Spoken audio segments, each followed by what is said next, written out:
Good morning, ma'am. Once again, this is Deepthi, and we welcome you on Curious Times. And this is a special Children's Day occasion. And as you're aware, Teachers' Day and Children's Day are very, very, close to our heart at Curious Times. And Children's Day, sort of, it's something which is celebrated in India, with for many years. But there's also UN's Children's Day, which is on 20th of April or 20th of November.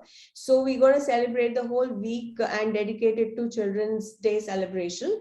We've had a very interesting conversation when we talked about the Teachers' Day. And obviously that conversation also was while around, teaching as a profession, but we had a lot of things which were centered around children. And today we want to sort of, take our topic, which is each child is special. So you've had a long journey, spent so many years working with children.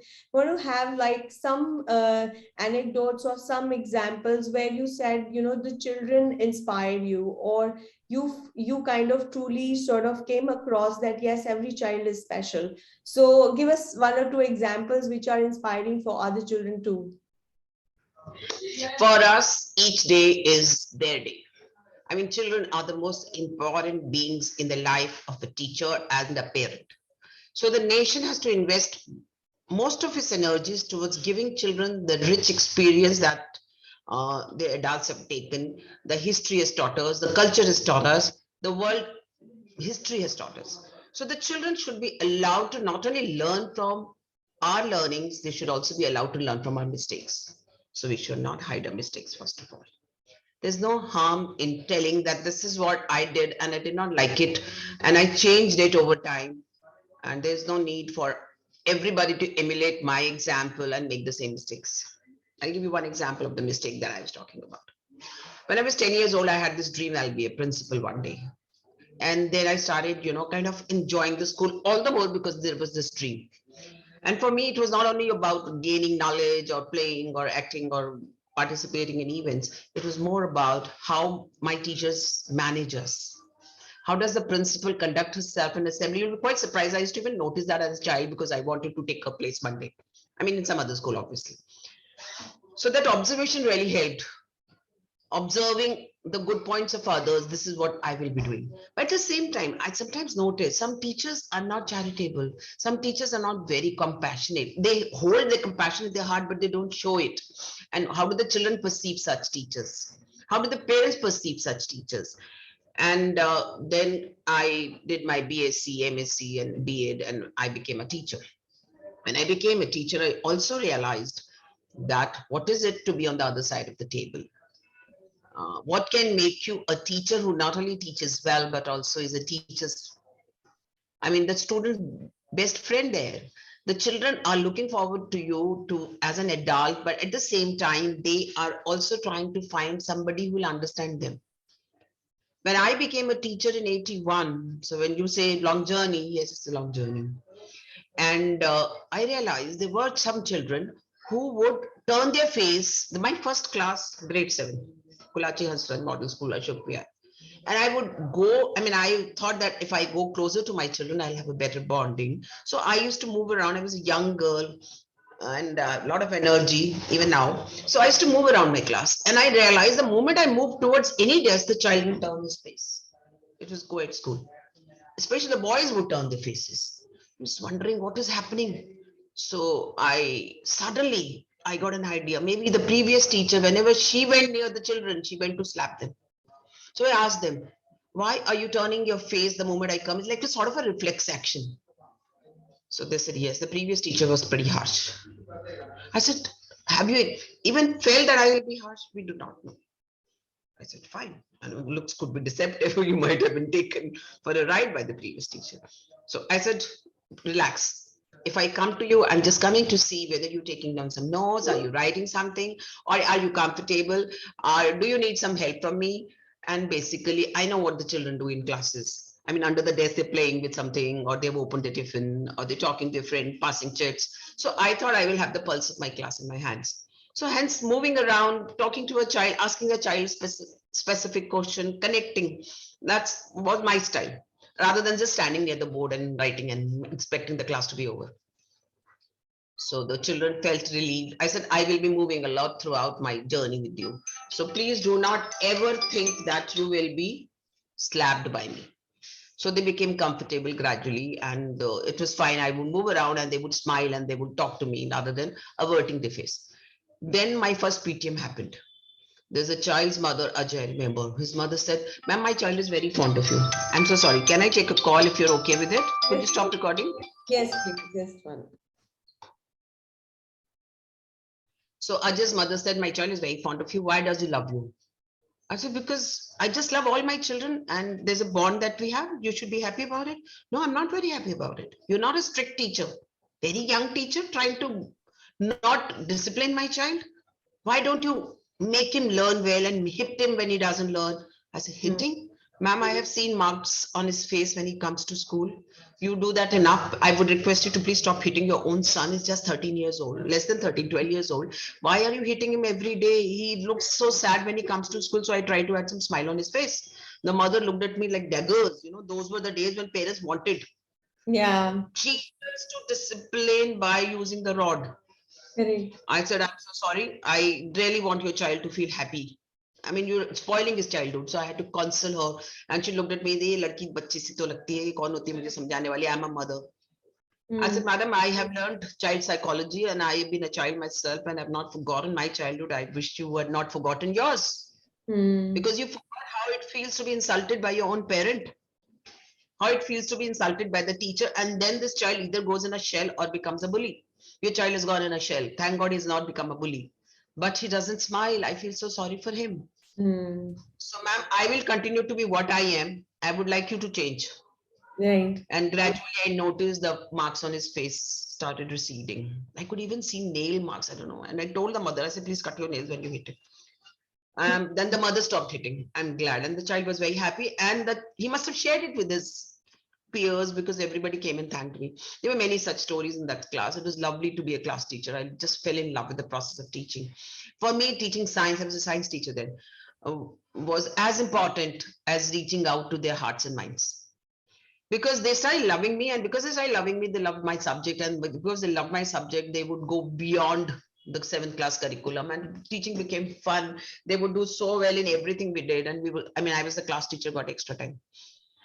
You'll be quite surprised. I'm still in touch with some of them, my first batch of students. And many of them come and tell me to bless their kids.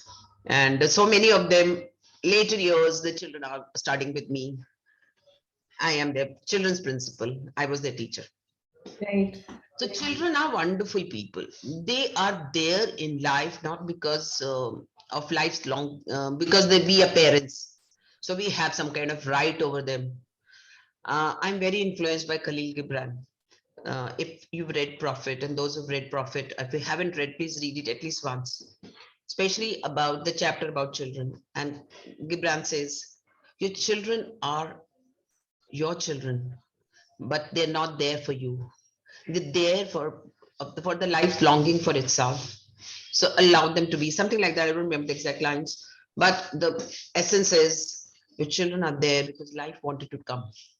Not because you think that I am the parent. मैंने जन्म दिया है तो मेरा अधिकार. No, you don't have any rights over them. Allow them their lives, and they are your children, but they're not here for you. So जो सोचते ना मेरा बच्चा सिर्फ मेरा मेरा मेरा ही सोचेगा, बच्चा अपना कोई सपना सोच ही ना पाए. That's wrong. The child has dreams. So do you have. Some dreams you fulfilled, some you did not. And those you did not fulfill, you try to fulfill them through your children. I've got examples. There was a boy in my school, Vaibhav. His father once came and told me, my son studies a lot. I mean, giving the other kind of example. He is always studying.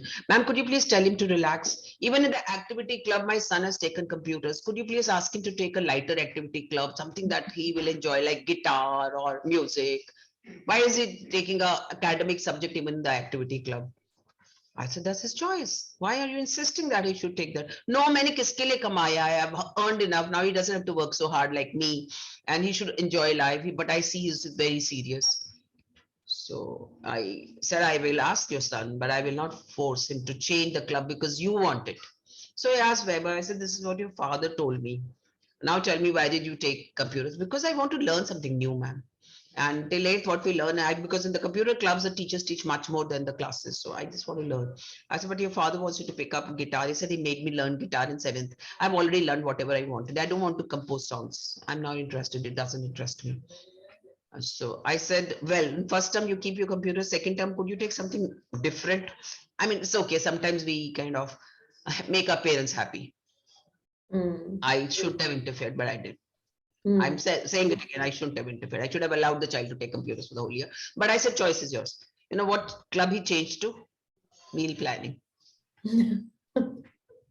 Only boys had meal planning club, rest were all girls. It was Mm. a small club. Very few children opted for it. There were 10 girls and this boy. And the teacher said, I'm so happy. At least there is a boy in my class.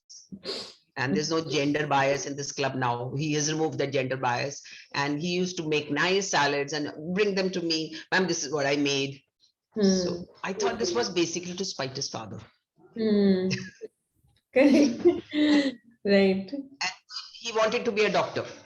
Mm. 11th class, he got biology. Father came and asked me, why is he taking biology? He'll have to study for 8 years to be a doctor. I don't want my son to slog this much. I said, what do you want him to do? I want him to be an engineer. He will not take biology. I said, but this boy loves biology. Mm. What's wrong with it? No, no, no, बहुत पढ़ना पड़ता है ना doctor बनने के लिए मेरे को अपने बच्चे से इतना नहीं पढ़वाना. I tell you, they were at a crossroads. So I asked him, I said, this is what your father feels. What do you think? He said, ma'am, I will not drop biology. Whatever come in me. I said, please don't. I'll talk to your father again.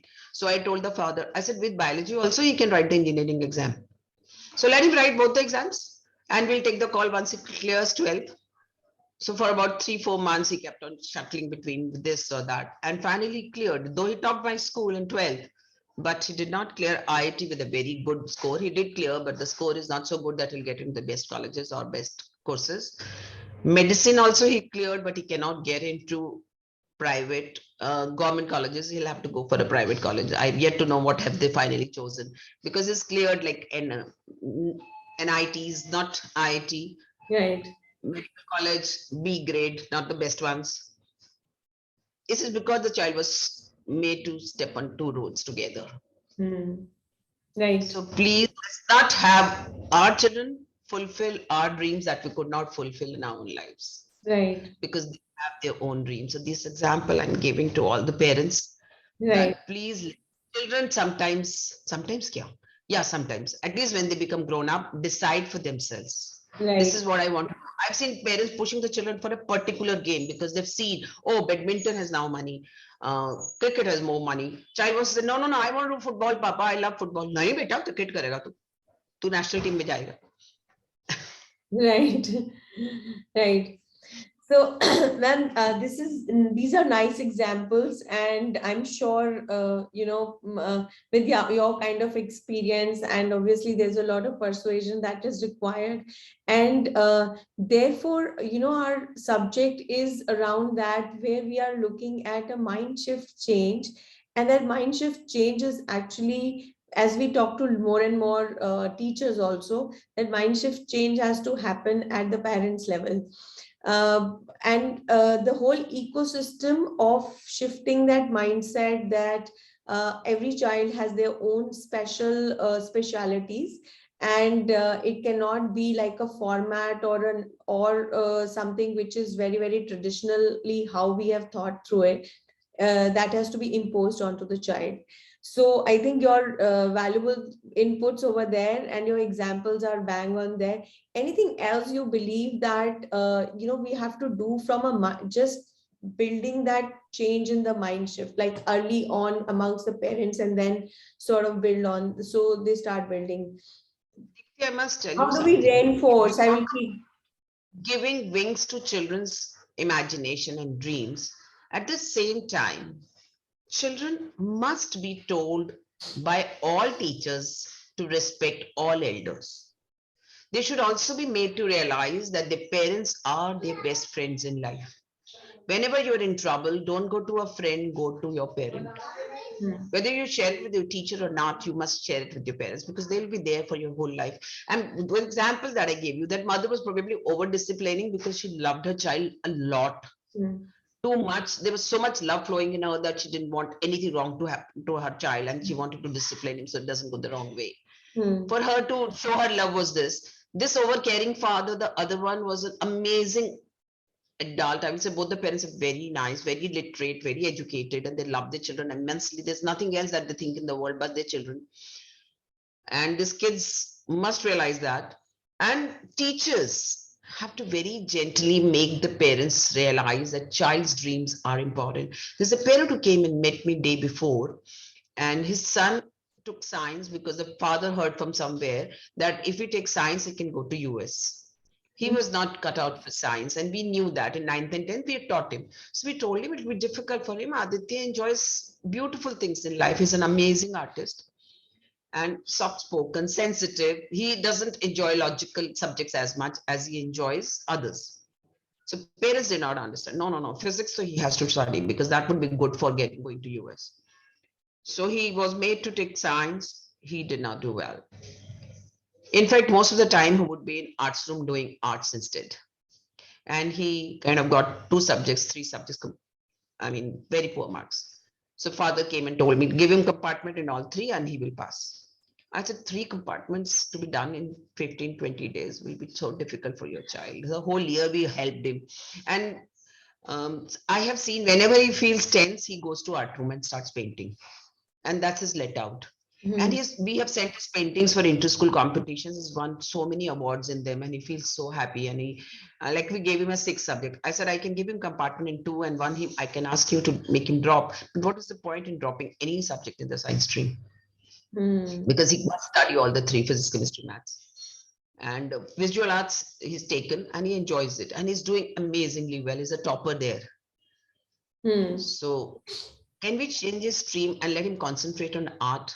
Instead of, just promoting him, I can give him a easier test in compartment, promote him, but he'll be struggling the whole year. He'll not be happy in life. What will he do with those marks?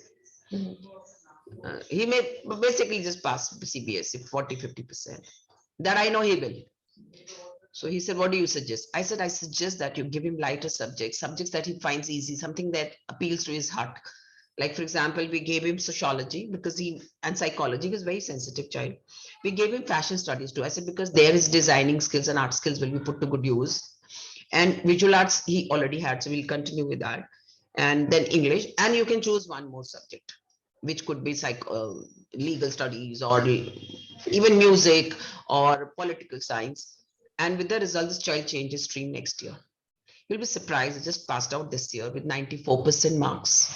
Right. He was the topper in his class in 2 subjects. Right. And the kind of confidence he had, and he was better than my art teacher. I have no shame in saying that. Yeah. Whenever we had ideas, he would just search on the net, and he would help the art teacher in, helping for everything. One day he comes to me and tells me, ma'am, I require a lot of big cartons. I said, why? We want to gift you something, gift school something, some sculpture that we were planning to make for school. Huge sculpture. I said, but I don't have that kind of space, because if you're using cardboards, I can't put it outside, but it has to be inside the building. If we put it inside the building, it take away space from other children. I mean, there are play areas for them. So could you make something smaller so that we can use it? No, the idea that I have in mind has to be huge. I said, hey, you got to make something smaller that we can display in the art room. So he did something. And his father says he got into Boston in one of the best art colleges there. And he was interested in becoming animation specialist, those visual effects for movies. The father and mother were so thankful. They brought a box of chocolate for me, and they said, this is to say thank you to you. I said, I don't eat chocolates. I'm just distributing. Don't ever gift to me. He said, we know that you don't accept gifts, but we're so happy for giving our child a direction, something that we didn't recognize in our own kid.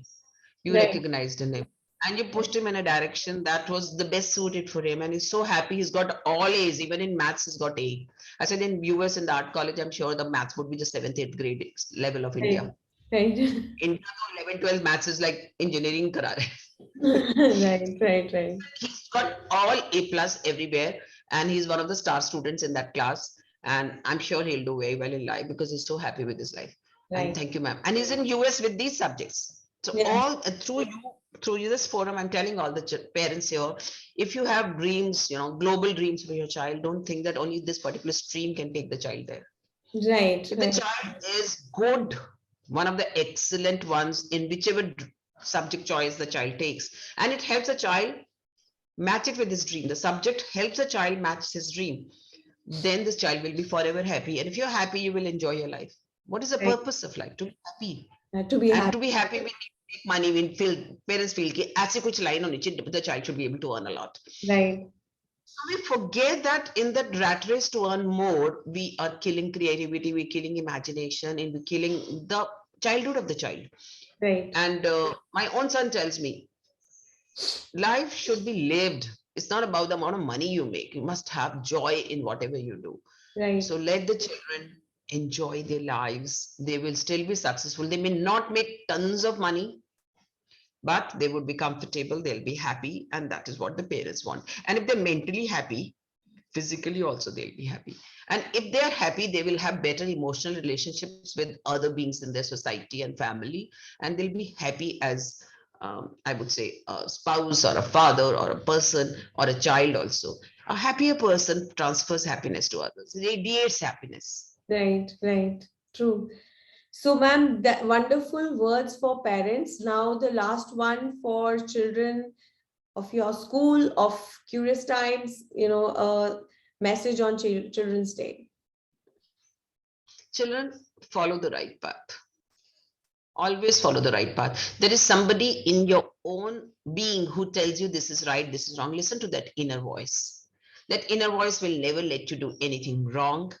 And do try to develop a lot of hobbies when you're still young, because these are the things that will help you live life. Pandemic has taught us, when we were confined indoors, those who were fond of reading or gardening or music or singing or dancing or doing something with the hands or craft or cooking, they did not mind missing outdoors. They could enjoy their life even with their own family members. Number two, your family is your biggest support. Never ever sacrifice that support for people who will be in your life for 1 year, 2 years, 3 years. I mean, your friends, I'm saying. Your friends are important, but not as important as your family. Third, never use cuss words. Always be respectful. Always respect all genders. Take care of your physical self, exercise, be nice to people whom you meet, forgive people, forgive yourself. It's very, very important. When you make a mistake, do forgive yourself. Don't live with a feeling of guilt. And if you believe in some superpower, say, I believe in God. I don't know what form, but I do actually believe. It helps me forget my pain. It helps me, it gives me support whenever I'm feeling low. So believing in some power to whom you can go and pray also is not bad. It's very, very good. I'm not saying that you have to think, become religious and fanatics, but at the same time, be tolerant and love your cousins, take care of them, because we're living in smaller families. You may not have many siblings, maybe one or two, or maybe no sibling, you're the only child. So please bond with your cousins. It's very important to family to be kind of a close knit unit. Right. Enjoy all the goodness, respect nature, be kind to animals, and grow some plants. Make sure learn more than one language, many languages. At least learn one language which the school is not teaching you. It's very, very important. I mean, there are a lot of things. In fact, I wrote about 25 points for my own grandchildren when they were born, and I sent them to their parents, asking them that please read it to them on their each birthday. Right. That's nice. Yeah. Thank you so much, ma'am, for taking out your valuable time. I know schools have started and there's a lot that has to be done in very few number of months left for the academic year. Thank you so much for the messages for It's been children. a very lovely year. I always see the positives in things. Yes. So children should also see the positive things. Supposing there is a phase in which your parents have lost their jobs and you don't have enough money to go by, it will teach you the value of money. It Yes. will teach you the value of resilience, how to get up and how to make money when you have all venues closed. It will make you stronger in the long run. So even those dark phases teach us something. Right. Right. The Yeah. COVID dark taught us that family is very, very important. Totally. So Totally. always there is always something. I mean, I'm not using the cliched proverb, there is a silver lining in each cloud, but it is a fact. Right. Yeah, true. Thank you so much, ma'am. Have a very nice day and happy Children's Day to everybody at your school and your grandkids. Okay. Okay, lovely talking to you. Thank you so much. We'll stay in You touch. and all the people you come in contact with, your near dear ones, as well as you touch so many lives when you talk to them. So may your pen and your words heal people. Thank you so much, ma'am. Thank you. Thanks.